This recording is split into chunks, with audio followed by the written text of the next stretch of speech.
welcome. Let's see where we're at here. Oh, mid-March already. Oh my goodness, 2023. And here we are. Wow. We'll buzz through the first little part here. Next, 2 slides in, please. Or yeah, a couple slides in there, Peter. The second or third? Next one. Next one. Yeah. So here we are, March 16th. We're going to keep our weekly meetups at 4 p.m. UTC. Got a few time changes going around the world that confuse everybody. So hopefully we can keep this as the center point. Next slide, please. Welcome to our Cardano4Climate weekly meetup. Next slide. The agenda is jam-packed. Peter, Devin's coming in. We have an event coming up. We have a budget, CVE, and Prateek from Yenna Tech for our playground. Next slide, please. Our mission is to make the world work better for all people, animals, and the planet. And I believe I'm shifting this over to you, Peter, if I'm not mistaken. Yes, thank you, Melanie. Thank you. It's my pleasure to announce that we are now mid-through the first decentralized film festival ever on Cardano. It's Nucast who is hosting the festival, and this festival is going through March 12th to March 18th. And I'm very glad that the festival selected my own movie, Chasing the Wada Dream, the short documentary I produced and directed. And I will share a bit about how the festival works. So basically, Nucast is a website or a platform, as you wish. And you will simply visit the website. You connect your wallet to it by Enter app, and you can purchase a ticket. Ticket is in the form of NFT. It costs 30 ADA, and it will grant you access to all 10 movies that are in the festival. These are short movies. It's mostly fiction, or it's 9 movies are fiction, and there's 1 documentary. And with this NFT, you will simply hit watch the movie, and the website will ask you to sign the NFT, basically. So you will just write your password, and you are in, and it's very smooth and easy going experience.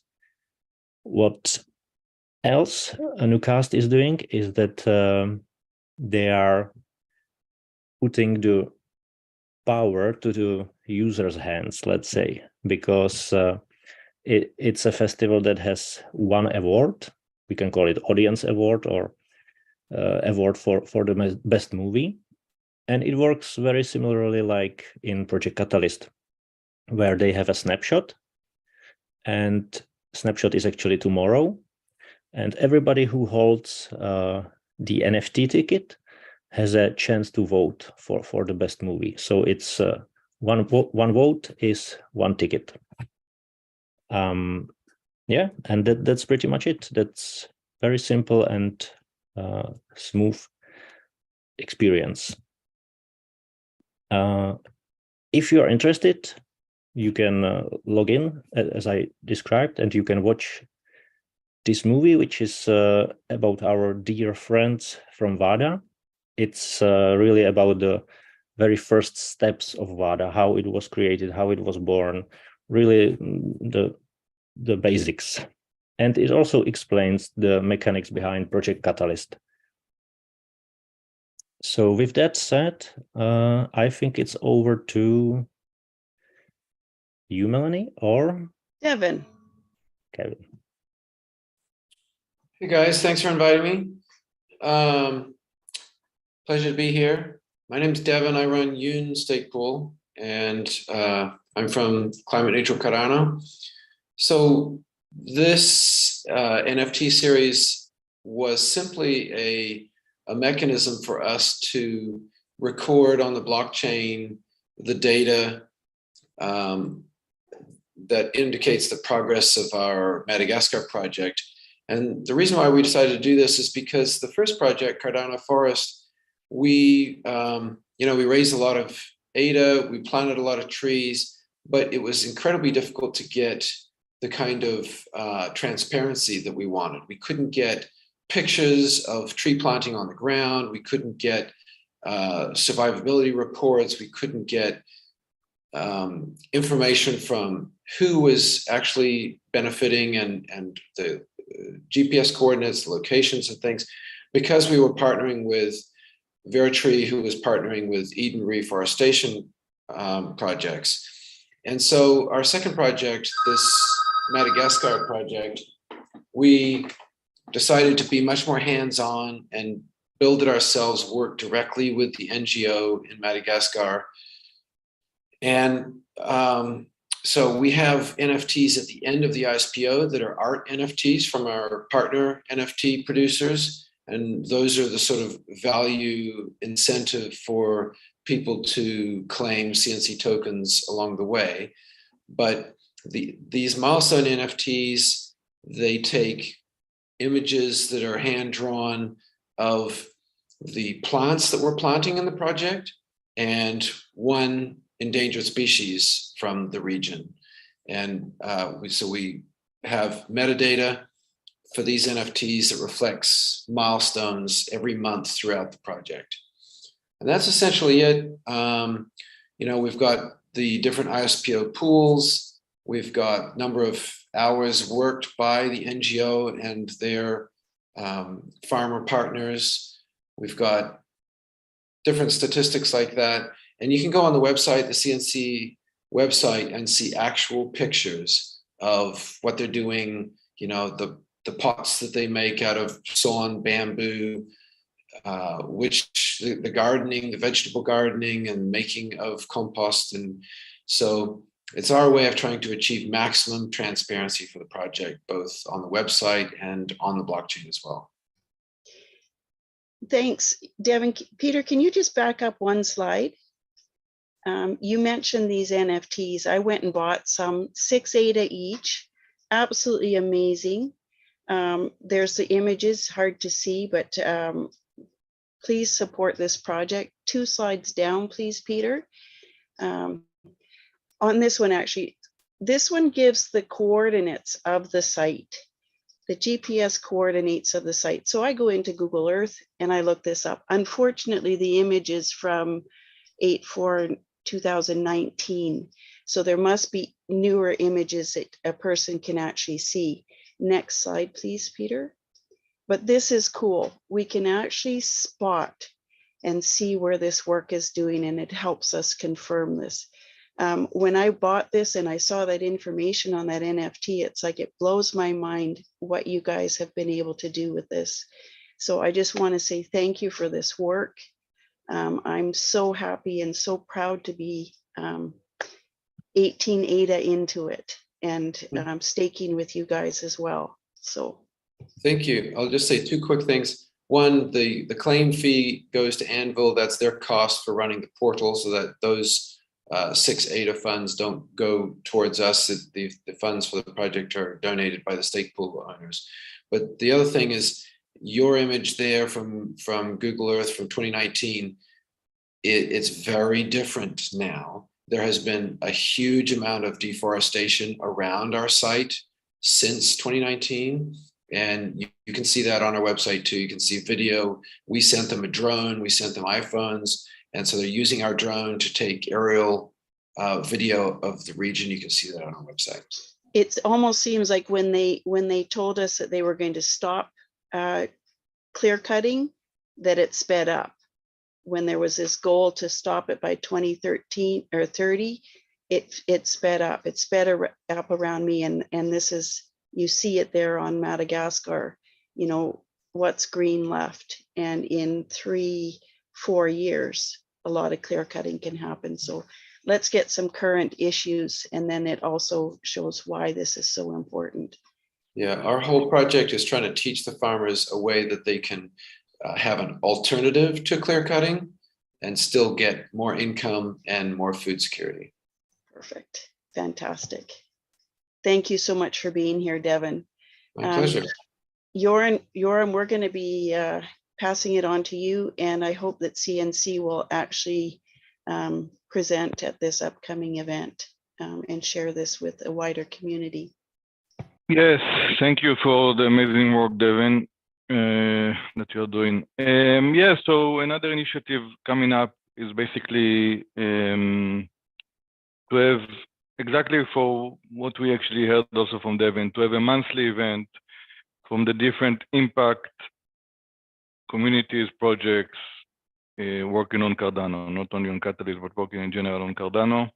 Cardaship, Empower, CNC, IOG, CF, Imargo, everyone coming together once a month, giving a quick update about what happened last month, what's coming up next month, what help we need, what help we can give, right?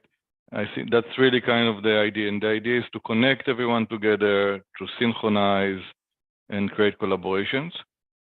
It will be probably in a format where the first 10 minutes will be a kind of one key presentation. The first one probably will be CF and UNCHR, the launch of this project. And then to have, we are thinking about 8 key 5 minutes presentation by different members or different people or companies that want to present.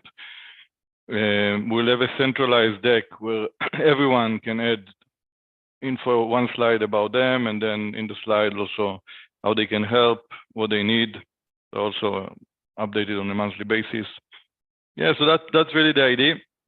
And then we'll have breakout rooms where also we'll give new project the opportunity to present to the community and discuss in deeper the different subjects.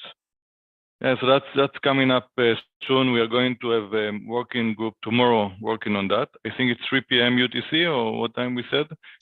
4 p.m. UTC. It's in the C4C Google Calendar if anybody wants to jump in. If anyone wants to, yep. Yeah, to be part of this project, also prepare. We are preparing the slides. Peter already prepared a great video intro for that. Mm-hmm. So kind of we are trying to finish a lot of things by this weekend, by this Friday. So tomorrow we'll have a working session on that. And yeah, we think it will be a great service for the community and for the projects. So yeah. I've dropped a form in the chat for feedback. This will collect the data, that simple data, what we've done, what we're doing, what we need, and what we can help with. Feedback on that form would be greatly appreciated, and we can start circulating that as soon as we get that finalized and ready to go. Yeah, so thank you for that, Yoram. I'm very excited about it. So link to the planning meeting will be in the Google Calendar. Next slide, please, Peter. We've been talking about the budget for quite a while. It's a slow process, but we're getting this figured out. Next slide, please. Daniel's been working, he's in the car right now, otherwise he would present this. We've been working on the Fund 8 C4C community hubs. We have a form now to fill out with feedback on the form, really important so that we can get this sorted out into the future and make this much simpler going forward and into the next Fund 8 proposals. Next slide, please. Yeah, we have onboarding through events, collaboration standards, and the community hubs that we're dealing with at this point. Next slide, please. So feedback for the hubs, we've sent out the form yesterday. We'd like that feedback back by March 14th.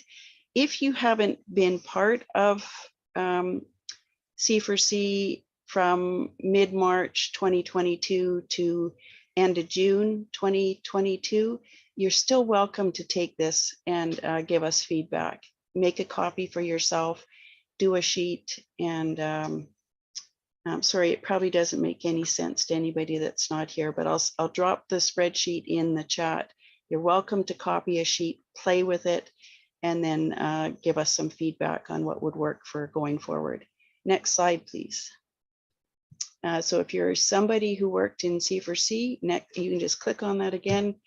We need your feedback as soon as possible. We're divvying up the tomatoes and we have and planning for future harvests. Next slide, please. Over to you, Newman.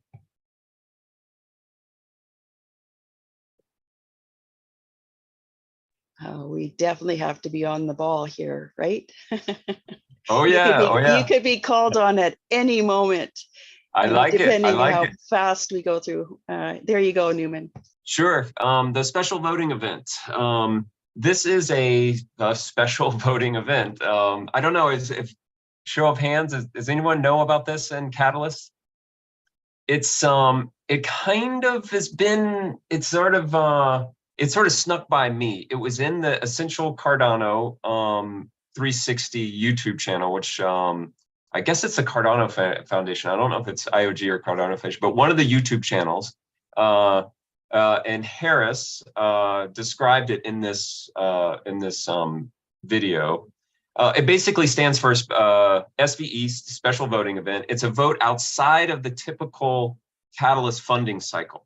So but using the same Catalyst voting mechanism. I think it's a way to do two things.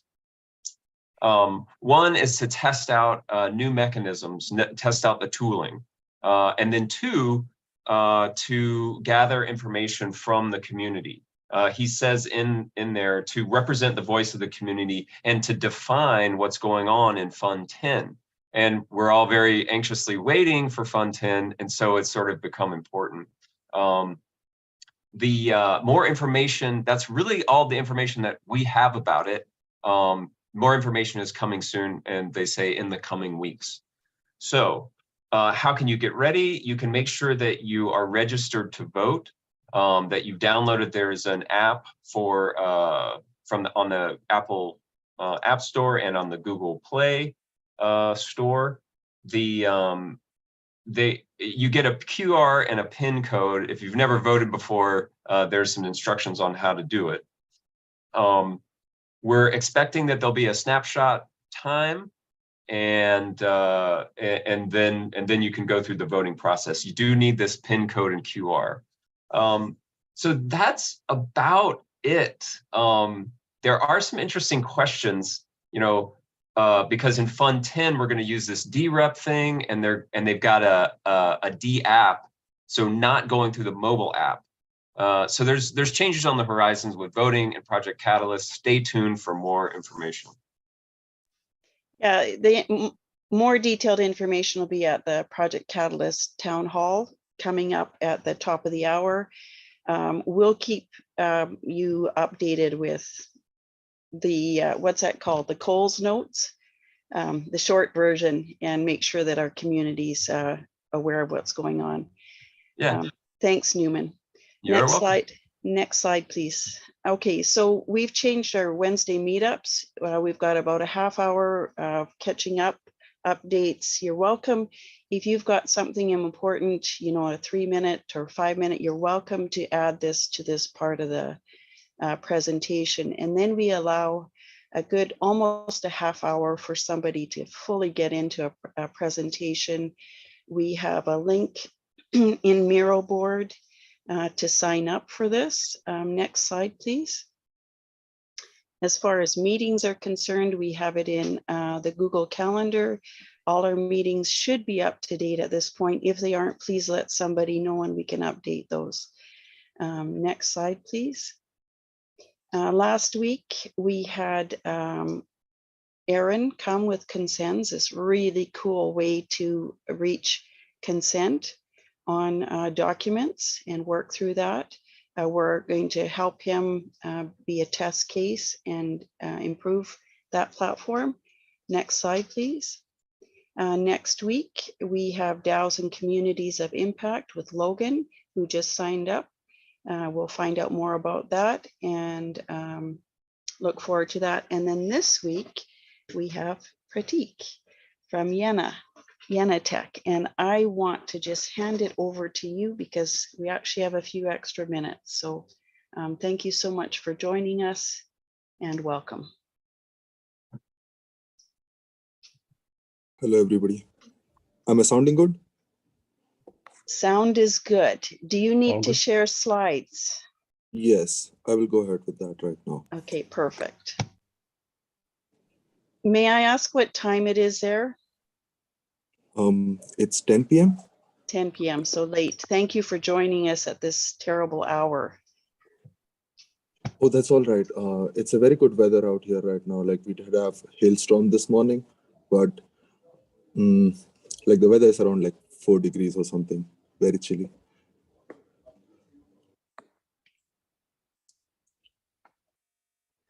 Okay, let's begin. Am I audible again? Just checking. Yeah, we can hear you. Super. So we're talking about Yenna today, and we are trying to curate pathways for sustainable agriculture investments. The problem that we have noticed at a ground level is that farmers are just seeking for a larger yield from the land that they have and easier market access so that they can get better pricing again. Whereas we notice that there are landowners who have several pieces of land, however, they aren't sure what's the best way to monetize it further. Like most are depending on real estate constructions and others, where we are encouraging them in a different way. The solution that we offer is fairly simple. Initially, we want to rent land from landowners and collaborate with farmers to sublet it to them, primarily to increase their yield by providing them microfinancing for rental inputs and harvest costs. Something that we are now thinking to add to the model is also about having them a daily increased wage, because we notice that primarily providing an extra time for extra part of land is something that they are seeking and would be more profitable for both community and farmers. The business model that we propose is fairly simple. We charge 2% commission on fundraise from farmers. We would not want to keep it more like a mortgage proposition with them.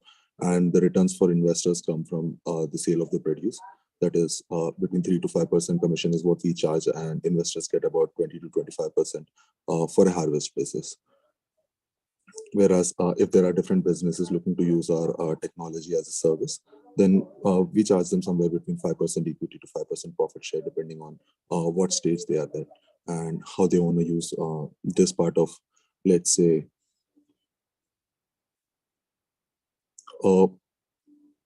platform as a service primarily, which they could be using for changing their local economy.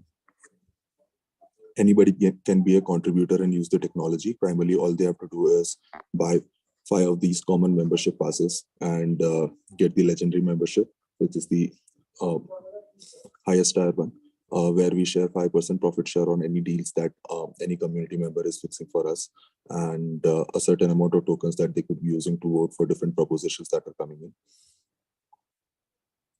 Whereas there are different levels to it, where going from bottom to top, there is epic, rare, uncommon, exclusive, and the profit share varies from each of them. And voting rights differs because we would want to have more community members with skin in the game to participate larger and look with us in changing their personal local economies. With our current calculations, if somebody is properly working with us for a deal of, let's say, 50 to 100 acres of land, then they could be looking at a returns of, let's say, $1,800 to $2,400 for working with us and closing the deal or leveraging this kind of proposition to their local community and raising it from the community, like from our community members.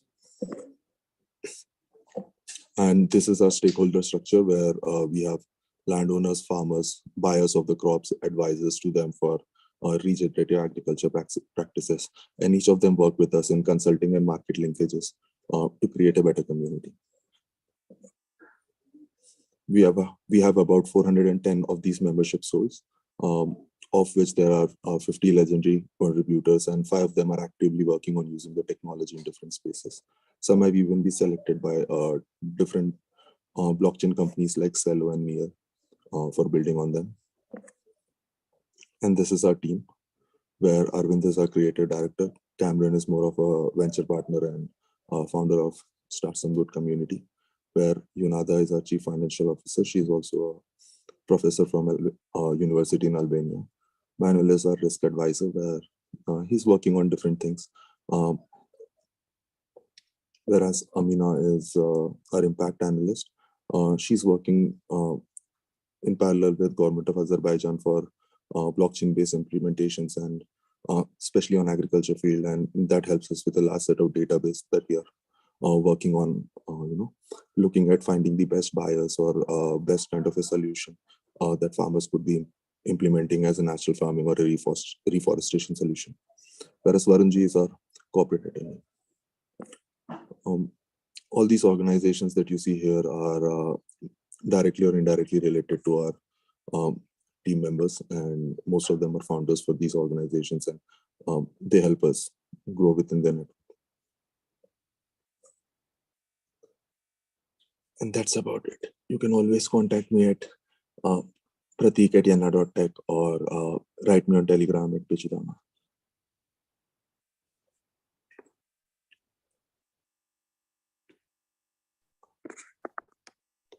Okay, questions. It's just very cold here. Is this regenerative agriculture in general?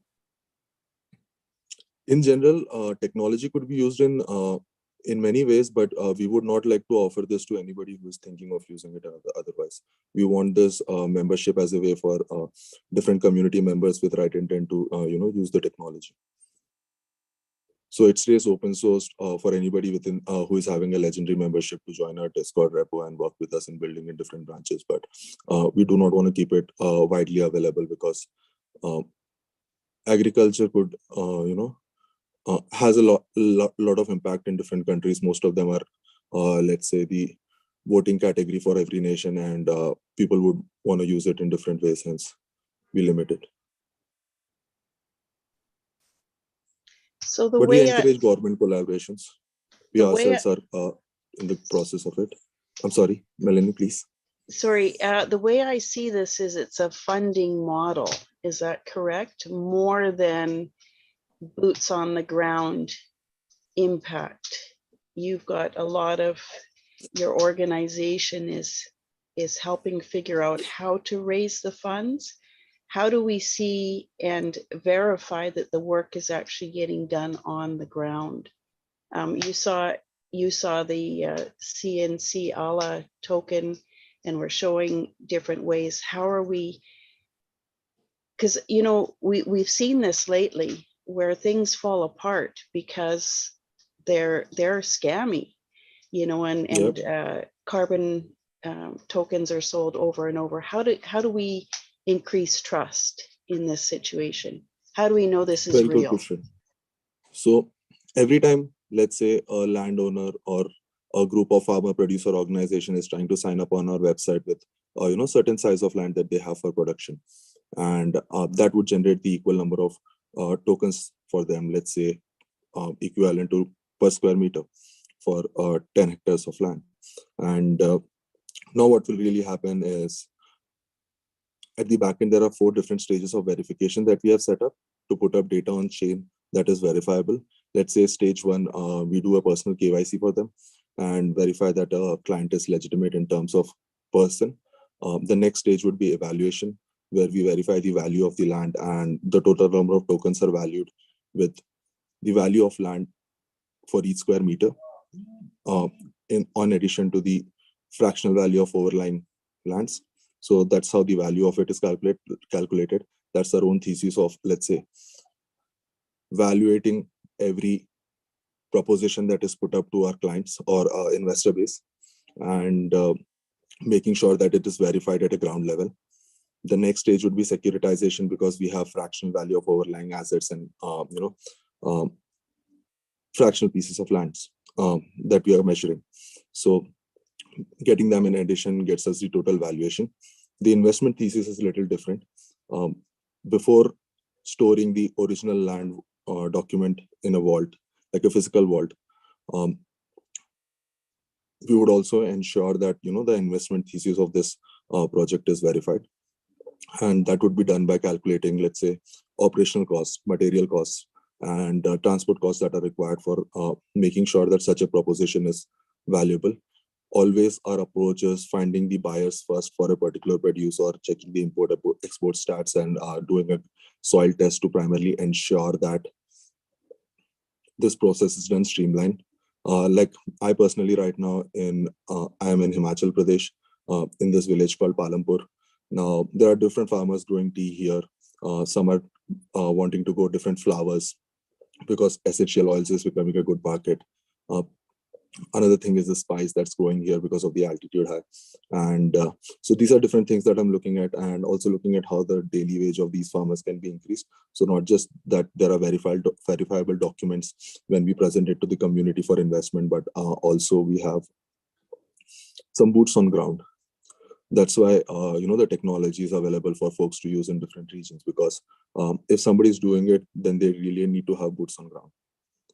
Because being with this particular community, running a dry run with the farmers and making sure that the process go right, because the expectations vary. They have fears and dogmas in terms of ownership of their assets, which can go away. So it really makes sense that we are on field with them for the first cycle, ensuring our proposition with them. I would encourage you, Prateek, to somehow offer resources, educational resources to the farmers in the system to learn about regenerative agriculture. It's wonderful to fund and enable increase in production, but ideally you want to do it so that it's not depleting the soils and things at the same time. Oh, definitely. I'm with you on that. Primarily, the only reason we have chosen this approach is because when you look at a fundamental level from one person to another, they are trying to run a family, and their returns are primarily 6 months basis or yearly basis. And for us on numbers, it looks like good on cycle, but for them, it's literally divided into every month, and they are looking at how much increase can I have it on a daily basis so that I can do this better. And while we are supporting them with this, we encourage them with different buyers for their organics, ensure them with experts who can have natural farming practices, ensuring that not a piece of land is left aside, but different shrubs and bushes are growing there, especially medicinal plants or bamboo reforestation kind of a project, which could happen for clump size bamboos. So these are different things we are wanting to propose them. We are looking at different land parcels that we could be supporting. Something that we are primarily focusing at right now is just reforestation and essential oils like flower production, because that's a short period and something that is regenerative for the soil, easily available for some reforestation activities, as well as easy harvest, and making sure that there is some extra employment available for local farmers and their families. Because when they have this, then like the first step is giving the, let's say, natural or bioorganic based farming type of education, and the next step would be giving them the technology kind of a benefit, because right now we are managing their tokens for them and dropping them in the escrow accounts that we have held with banks, so that the money is transparent.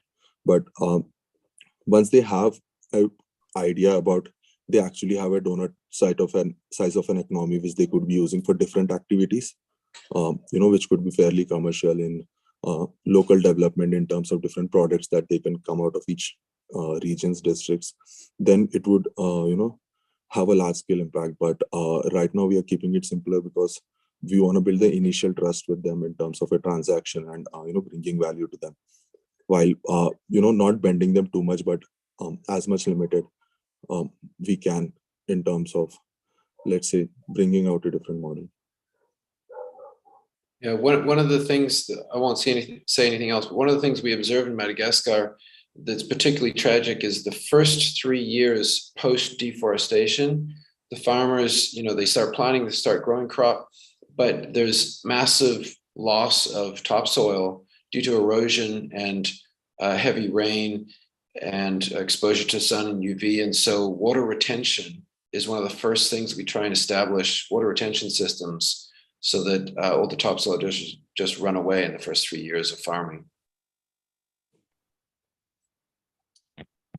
Makes Yeah, sense. Devin, I would just add one thing. I mean, definitely regenerative agriculture is the way, but I mean, I think it's trying to solve the problem of, I mean, they are also in poverty cycle, right? Where they are obliged to buy probably fertilizer and chemicals from the same people that give them money to actually survive. So I think giving them some financial independence can also then lead for a better decisions, right? Step by step. I mean, it's such huge problem for people there. But definitely, yeah, need to guide them towards the regenerative agriculture. But how you combine between the two? Because first they are, yeah, how they get out of the cycle of financial dependence to eat, right? I mean, it's not wealthy farmers. Yeah. Please, Newman.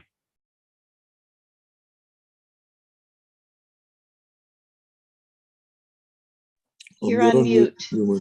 And by the way, microfinance, it will be interesting. Okay, sorry, Newman, you ask and then ask. Well, no. Because I'm really curious about. Well, I have a bunch of questions, but I'm really curious about these farmers and the situation that they're facing, especially in the face of climate change and deforestation and these systems that are pushing them towards this poverty cycle, etc. How can you explain the project from that? Because it feels like you're involved like directly with these farmers. Can you help me understand their problem? So let's go some numbers in terms of how our earth is, narrowing it down to farmers. We have like about 29% of habitable land, and of that land, we are using somewhere between 60% of it for agriculture.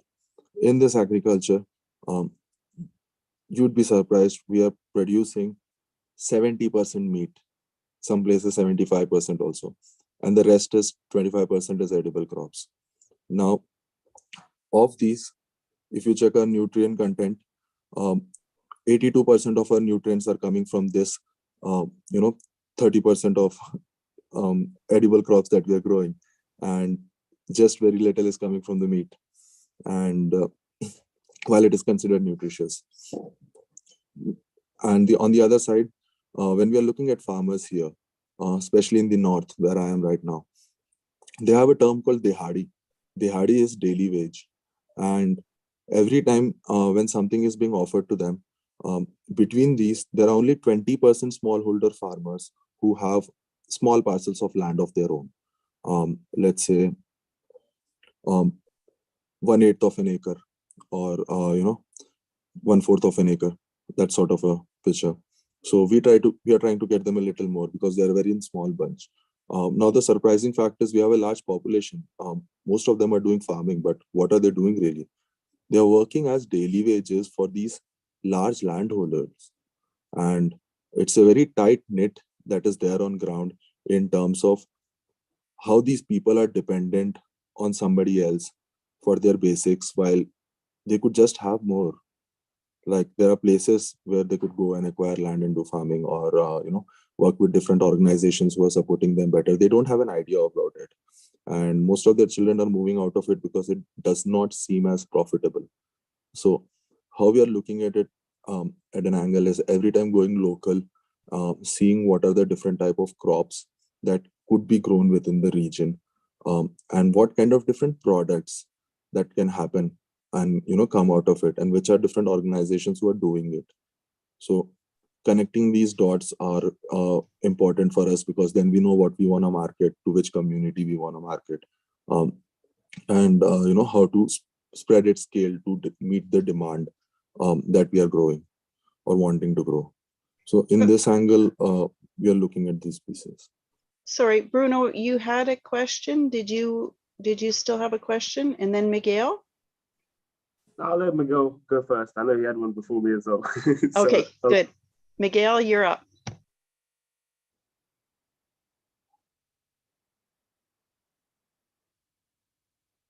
And if you're speaking, you're on mute. Yes, I'm on mute. Hey, Prateek. Miguel here from Cardano Spot. So I was reviewing your website and I see that there's like a tokenization aspect and everything, but I do not see like a traceability aspect to pretty much showed like the provenance of these farmers, especially you mentioned something about exportation. Will you be adding like a traceability factor to it? Let's say um you will show like the point of origin to the sortation center to everything, and then maybe from there those who purchase their products can scan a code and they can get an NFT or purchase an NFT that supports the farmer down the line. Is that Interesting. something that We haven't, let's say, implemented or thought of something like this, being honest. What is possible is we are already KYCing every individual, let's say, landowners, farmers, and even these, let's say, processing units who are going to buy this from the farmers. So it becomes a aspect where we want to finance all these. Technologically, even processing units is a piece of land with an overlying assets, but it's something we are not presenting in the model. So that way, we have a traceability to it, but we haven't. It's a very good idea because if you're wanting to set up a foundation and have folks make a feasibility of, let's say, donating something towards the farmers, which directly goes to them, probably measure a level of impact in terms of what could be done with those donations towards the local communities. This is something I want it to be more verifiable than just a lookable kind of an aspect.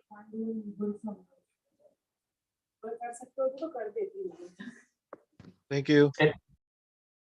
And that that's sort of it's on the IOTA blockchain. Is that right, Prateek? We actually built it on the EVM machine. The tokens that are being generated are ERC1155 tokens for landowners for their token economics, whereas our marketplace token is supposed to be ERC20. We are wanting it to build it on different EVM machines. IOTA Foundation was generous to accept us, give us a cohort, and also pitch us to the international Association of Blockchain. Like in Hardba is one organization where I met Yoram, and from there we connected, and I really liked how agri community here is going. So I would really love to see some folks taking up the technology as a service, doing things in their local economy, and that's why I'm wanting to get this done on ground here, so it could be taken as a test. We actually met together in IOTA and Cardano conference about agriculture. So it was IOTA conference where they invited the Cardano Foundation also. So this is where we met. And since then, actually, Prateek, maybe you say he was very active actually on onboarding and connecting people to the Cardano ecosystem. Maybe you can speak about that a little bit, about some of the connection you did, including Web3. Yeah, maybe you can speak a little about that. And then the hope is to, you can say what's your plan also with this ecosystem. But yeah, maybe you can speak about the last few months. Thank you, Oram. So I had a very awesome learning curve and growing community kind of a sprint. I joined the lead generation teams at Smart Hubs, and primarily job was to introduce different companies who could fit with us and try and see where it goes, like a collaboration, communities doing something together. So we had about 8 different leads, of which one was Web3 Learn.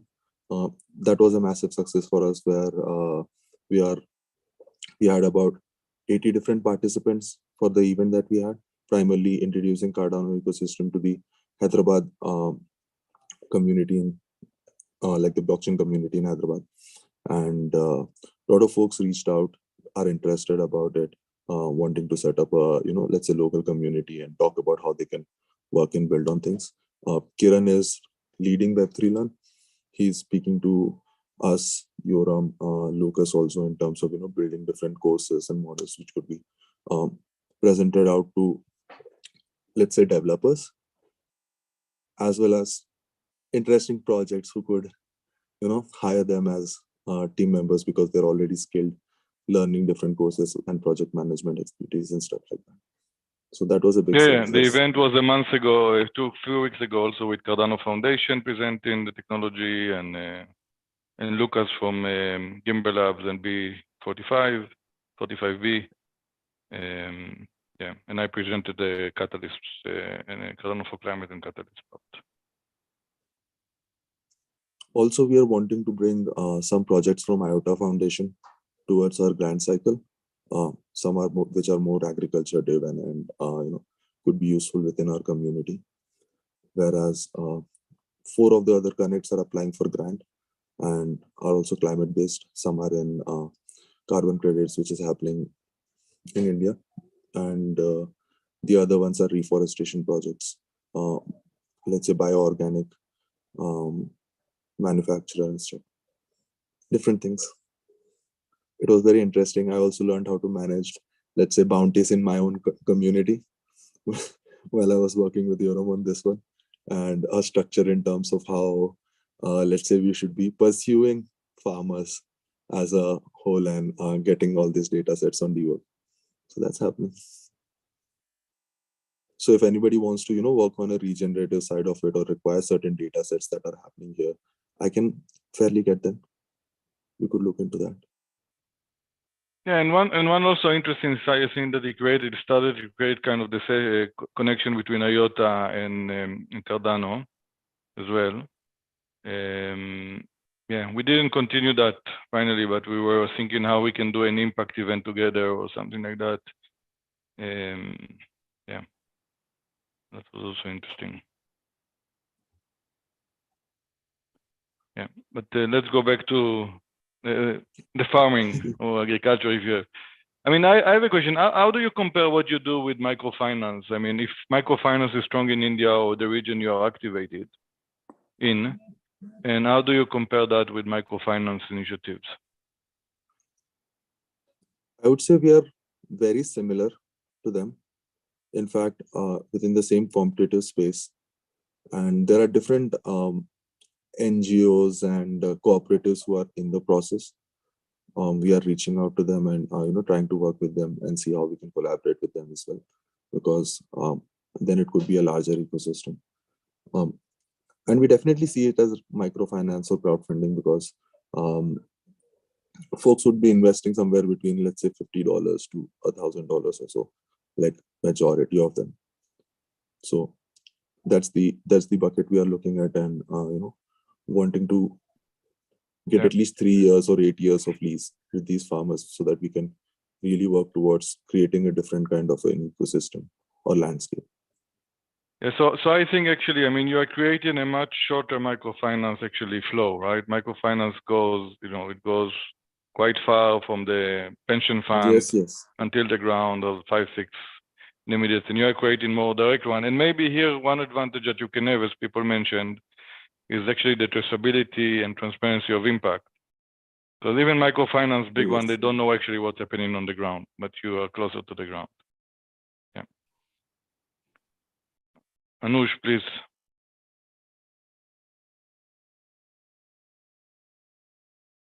Yeah, thanks for the opportunity. Prateek, great work. Hi, Anush. Yeah, so let me give you some bit of background, because you're talking about the farming.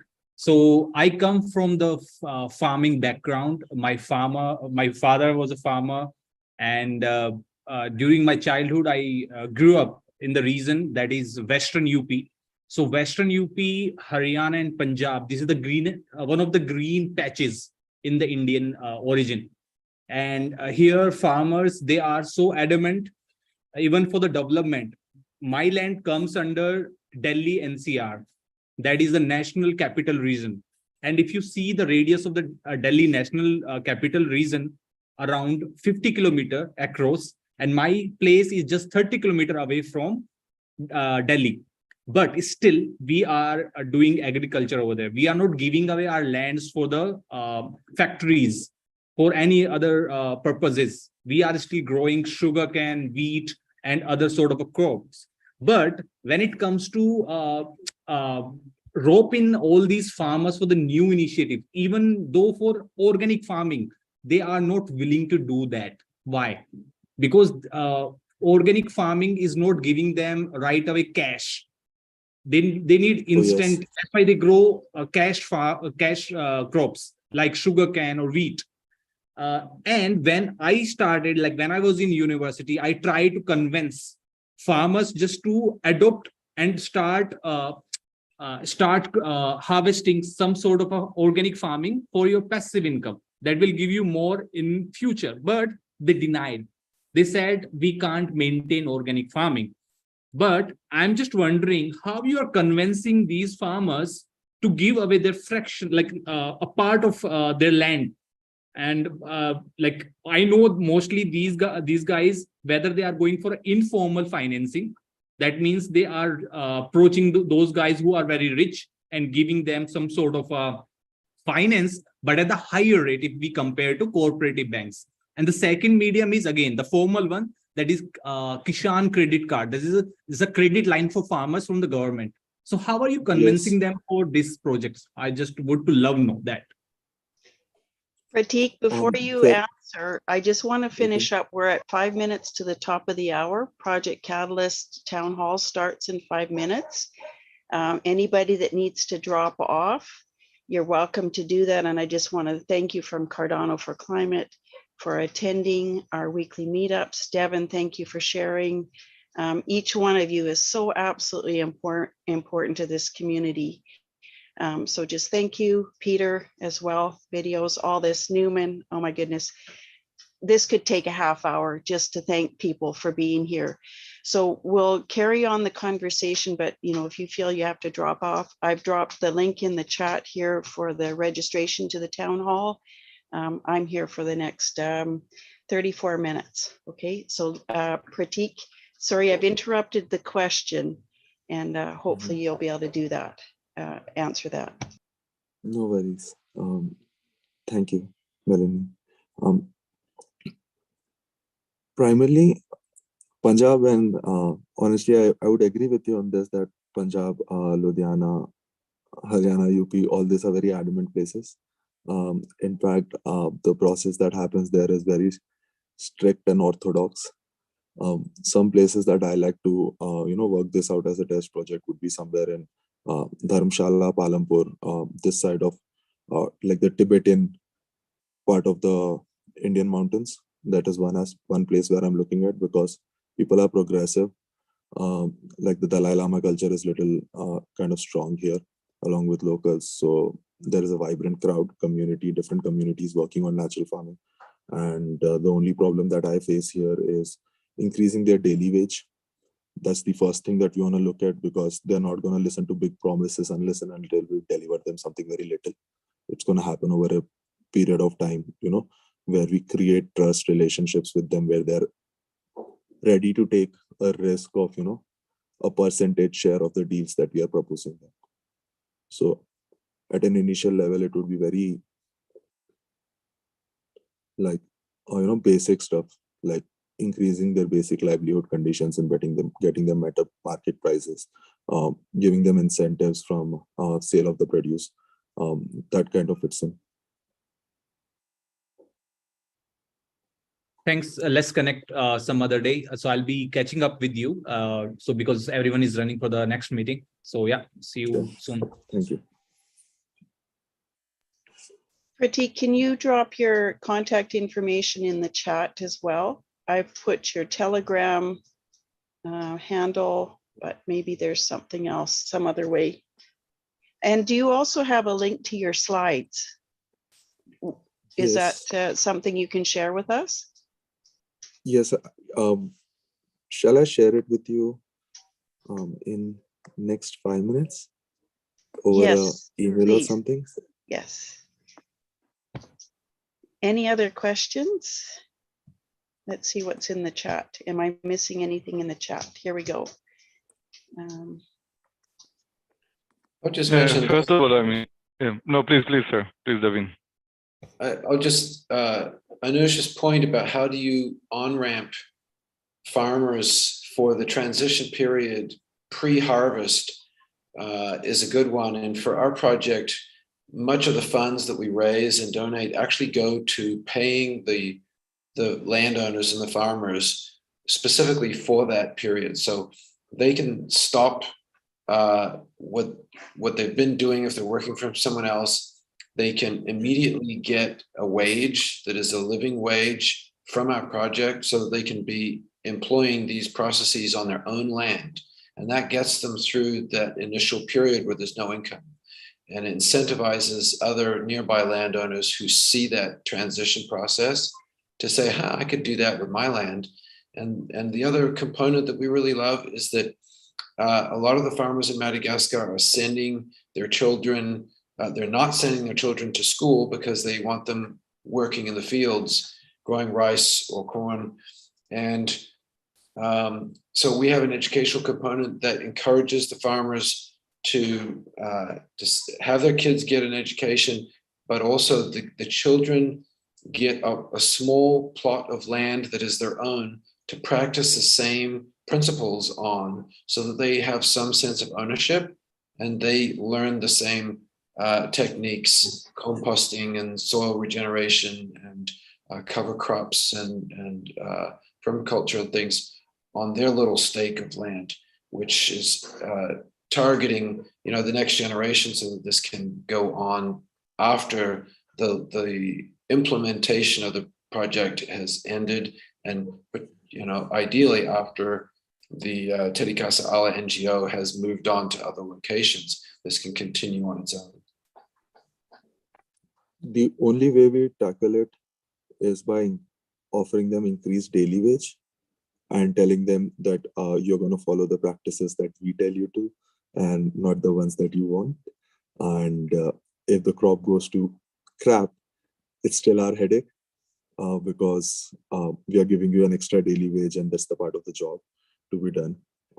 And I know for a land to reach to a natural farming certified kind of a situation, it takes about 5 years. But I'm fairly confident that with right practices, they could start seeing increased yield within 12 months or 18 months. It's just that we could not be certifying the soil as the most fertile or organic at this point. But over the period of time, it will get there.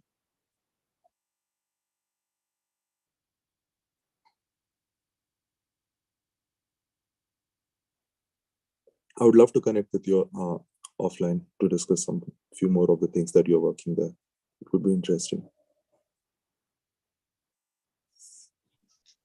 Okay, thanks, guys. I'm going to actually stop the recording, and we'll just say goodbye to whoever's watching this at a later time virtually. So thank you so much for joining us. Big wave. I've taken a screenshot during the meeting to show who was here. I forgot to do it earlier, so we know who shows up, because on the video it doesn't show everybody. So thank